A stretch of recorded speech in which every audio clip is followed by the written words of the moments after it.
अस्सलाम वालेकुम। हैदराबाद में पान शॉप पर चल रही क्रैकडाउन के सिलसिले में एक अहम मुलाकात हुई है। एआईएमआईएम के एमएलए मीर जुल्फिकार अली ने पुलिस कमिश्नर वीसी सज्जनर से मुलाकात की और उनसे उन रेड के बारे में तफसील से बात की जो स्कूल के 100 मीटर्स के दायरे के अंदर चलाई जा रही है। ये पान रेड्स खासतौर पर उन पान दुकानों पर की जा रही है जो स्कूल के करीबी गुटखा और दूसरी ऐसी चीज़ें बेच रहे हैं जो बच्चों के लिए नुकसानदेह साबित होगी।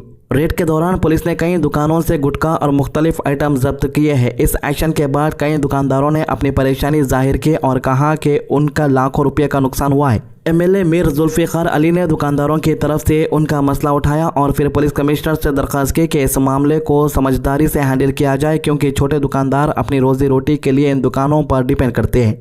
इन्होंने ये भी कहा कि कानून की पाबंदी ज़रूरी है लेकिन साथ ही लोगों के रोजगार का भी ख्याल रखना चाहिए। पुलिस कमिश्नर वीसी सज्जनर ने एमएलए को यकीन दिलाया कि जो भी सामान जब्त किया गया है उसे वापस करने का अमल शुरू किया जाएगा जहां मुमकिन होगा। इन्होंने ये भी कहा कि पुलिस का मकसद सिर्फ कानून को लागू करना और बच्चों को बुरी आदतों से बचाना है, ना कि किसी को नुकसान पहुंचाना। इसके साथ साथ पुलिस डिपार्टमेंट ने यह भी फैसला किया है कि अवेयरनेस कैंपेन चलाया जाएगा जिसमें दुकानदारों को यह समझाया जाएगा कि वो माइनर्स यानी कम उम्र बच्चों को गुटखा और ऐसी चीज़ें ना बेचे। ये कदम इसलिए उठाया जा रहा है ताकि फ्यूचर जनरेशन को सेहत के नुकसान से बचाया जा सके और सोसाइटी में बेहतर माहौल पैदा हो। ये पूरा मामला कुछ दिनों से हैदराबाद में गर्म बहस का मौजू बना हुआ है, जहां एक तरफ कानूनी कार्रवाई चल रही है और दूसरी तरफ दुकानदारों के मसाइल भी सामने आ रहे हैं। आने वाले दिनों में ये देखना अहम होगा कि एडमिनिस्ट्रेशन इस सिचुएशन को कैसे बैलेंस करता है ताकि ना सिर्फ कानून की पाबंदी हो बल्कि आम लोगों के रोजगार पर भी बुरा असर ना पड़े। हैदराबाद से इसके अलावा एक और बड़ी खबर सामने आ रही है जहां नशे के खिलाफ एक जबरदस्त कार्रवाई अंजाम दी गई। डायरेक्टरेट ऑफ रेवेन्यू इंटेलिजेंस यानी DRI के ऑफिसर ने एक इंटेलिजेंस बेस्ड ऑपरेशन के जरिए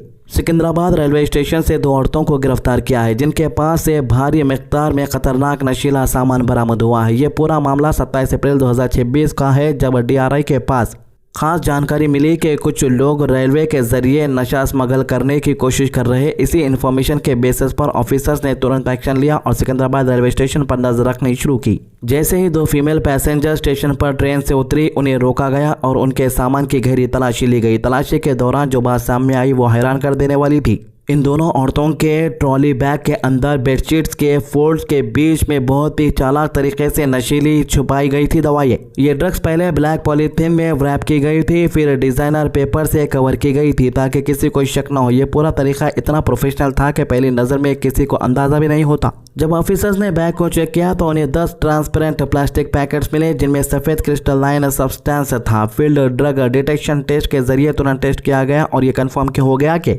ये एम्फेटामाइन है जिसे आमतौर पर क्रिस्टल मेथ के नाम से जाना जाता है। ये बहुत ही खतरनाक, डेंजरस और एडिक्टिव ड्रग्स है जो सीधा दिमाग पर असर करता है और इंसान की जिंदगी इस नशे की आदत की वजह से पूरी तरीके से तबाह हो जाती है। टोटल जो क्वांटिटी बरामद हुई है वो लगभग 11.4 किलोग्राम है जिसका इलीगल मार्केट वैल्यू करीब 11.4 करोड़ रुपीस बताई जा रही है। इतनी बड़ी मिकदार का पकड़ा जाना एक बहुत बड़ी कामयाबी माना जा रहा है क्योंकि अगर ये ड्रग्स मार्केट तक पहुंच जाती तो न जाने कितनी जिंदगियां बर्बाद हो सकती थी। खासकर नौजवान नस्ल इसका सबसे बड़ा शिकार बन सकती थी। DRI के ऑफिसर्स ने तुरंत दोनों मुलजिम औरतों को NDPS एक्ट 1985 के तहत गिरफ्तार कर लिया है। अब इनसे पूछताछ जारी है ताकि यह पता लगाया जा सके कि इस रैकेट के पीछे कौन कौन लोग हैं, इसका नेटवर्क कितना बड़ा है और ये ड्रग्स कहां से आए और कहां ले जाया जा रहा था। अथॉरिटीज़ का कहना है कि operation organised drug trafficking network के लिए एक बड़ा झटका है। इससे एक स्ट्रॉन्ग मैसेज भी गया है कि एजेंसीज पूरी तरह से अलर्ट है और नशा स्मगलिंग जैसे जुर्म को बर्दाश्त नहीं किया जाएगा। DRI ने यह भी कहा है कि ये लगातार ऐसे ऑपरेशन चलाते रहेंगे ताकि सोसाइटी को नशों के खतरे से बचाया जा सके। यह कार्रवाई सिर्फ एक सीजर नहीं बल्कि एक बड़ी जीत है उस जंग में जो नशे के खिलाफ लड़ी जा रही। तो हैदराबाद से एक दिल दहला देने वाली खबर सामने आ रही है जहां 11 साल का मासूम बच्चा जिसका नाम ऋत्विक बताया जा रहा है अपनी जान गंवा बैठा। यह हादसा कुशियाईगुड़ा पुलिस स्टेशन के हुदूद में वाक़या हुआ जहां स्पोर्टिवो स्पोर्ट कॉम्प्लेक्स के स्विमिंग पूल में यह बच्चा डूब गया। बताया जा रहा है कि ऋत्विक क्लास 7th का स्टूडेंट था और गर्मियों की छुट्टियों के दौरान एक समर कैंप में हिस्सा ले रहा था जो BN रेड्डी नगर कापरा सर्कल के इलाके में ऑर्गेनाइज किया गया था। आई विटनेसेस और मकामी लोगों के मुताबिक जब यह हादसा हुआ तब यहां पर प्रॉपर सेफ्टी इंतजाम नहीं थे। लोगों का कहना है कि स्विमिंग पूल के आसपास तो ना लाइफ गार्ड थे और ना ही कोई ज़रूरी सेफ्टी गियर मौजूद था जो ऐसे वक्त पर बच्चे की जान बचा जा सके। कुछ लोगों ने यह भी इल्ज़ाम लगाया कि मैनेजमेंट की तरफ से लापरवाही हुई है और बच्चों की हिफाजत को इतनी अहमियत नहीं दी गई जितनी दी जानी चाहिए। ऋत्विक अपने घर वालों का लाडला था और इसकी मौत ने पूरे इलाके में गम का माहौल पैदा कर दिया। माँ बाप और रिश्तेदार गहरे सदमे में है क्योंकि आंखों के सामने उनका बच्चा हमेशा के लिए चला गया। समर कैंप जहां बच्चे सीखने और एंजॉय करने के लिए जाते हैं, यहीं एक बच्चे के लिए मौत का सबब बन गया, जो एक बहुत बड़ा सवाल खड़ा करता है कि आखिर ऐसे कैंप में सेफ्टी मेजर्स इतने कमजोर क्यों होते हैं। पुलिस ने इस मामले को संजीदगी से लेते हुए केस रजिस्टर कर लिया है और पूरी तहकीकात शुरू कर दिया। अथॉरिटीज ये जानने की कोशिश कर रही है कि हादसे के वक्त यहाँ क्या हालत है और किस हद तक मैनेजमेंट की जिम्मेदारी बनती है। अगर किसी किस्म की लापरवाही साबित होती है तो जिम्मेदार अफराद के खिलाफ सख्त कार्रवाई की जाएगी।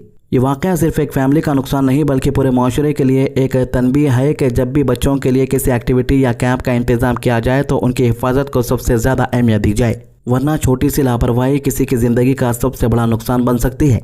तो AIMIM के रहनुमाओं की तरफ से आवाम के लिए मुख्तलिफ वेलफेयर स्कीम के तहत मदद का सिलसिला जारी है। AIMIM के MLA जाफर मेराज हुसैन ने नामपल्ली इलाके में शादी मुबारक और कल्याणा लक्ष्मी स्कीम के तहत 244 मुस्तहिक अफराद में तकरीबन 2.4 करोड़ रुपये के चेक तकसीम किए। ये तमाम काम पार्टी के कायदी रहनुमाओं असदुद्दीन ओवैसी और अकबरुद्दीन ओवैसी की रहनुमाई में अंजाम दिए गए। इस मौके पर आवाम को यकीन दिलाया गया कि जिन लोगों के चेक्स अभी तक पेंडिंग है उनको भी जल्द से जल्द अदा किए जाएंगे। साथ ही एक सख्त पैगाम भी दिया गया कि कोई भी शख्स किसी एजेंट या दलाल को पैसे ना दे, क्योंकि ये तमाम स्कीम हुकूमत की तरफ से बिल्कुल मुफ्त दी जा रही है।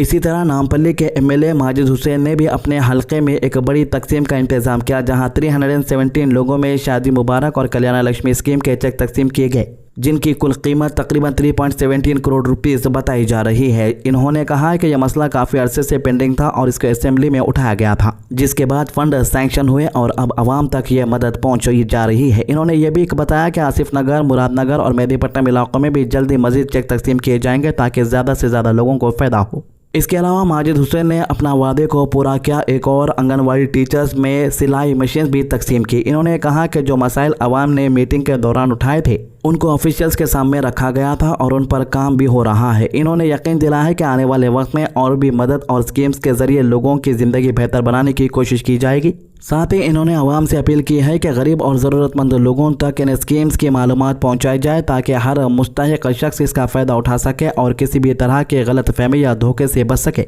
ये तमाम इक़दाम इस बात की तरफ इशारा करते हैं कि शहर हैदराबाद में वेलफेयर स्कीम को ज़मीन तक पहुँचाने के लिए सियासी रहनुमा एक्टिवली काम कर रहे हैं और आवाम की मदद के लिए हर मुमकिन कोशिश की जा रही है। इसके अलावा उत्तर प्रदेश से एक हैरत अंगेज वाक़या सामने आ रहा है, जहां पर एक लेडीज़ ने अपने आप को IAS ऑफिसर बताकर बेरोजगार नौजवानों के साथ बड़ी तहजीबी और प्लानिंग के साथ धोखा किया। लड़की का नाम विप्रा शर्मा बताया जा रहा है, जो तालीम याफ्ता है और अपने क्वालिफिकेशन का इस्तेमाल लोगों को इम्प्रेस करने के लिए करती थी। बताया जा रहा है कि विप्रा शर्मा ने MA और PhD की तालीम हासिल की और साल 2020 तक UPSC की तैयारी भी करती रही, लेकिन जब IAS बनने का ख्वाब पूरा नहीं हुआ तो इसने इसी चीज़ का अपना धंधा बना लिया। विप्रा शर्मा ने अकेले यह काम नहीं किया बल्कि अपनी सगी बहन शिखा पाठक और ममेरी बहन दीक्षा पाठक के साथ मिलकर एक पूरा गैंग बना लिया था। ये तीनों बहनें मिलकर बेरोजगार लोगों को निशाना बनाती थी, इन्हें गवर्नमेंट जॉब दिलाने का झांसा देती थी और इनसे मोटी रकम वसूल करती।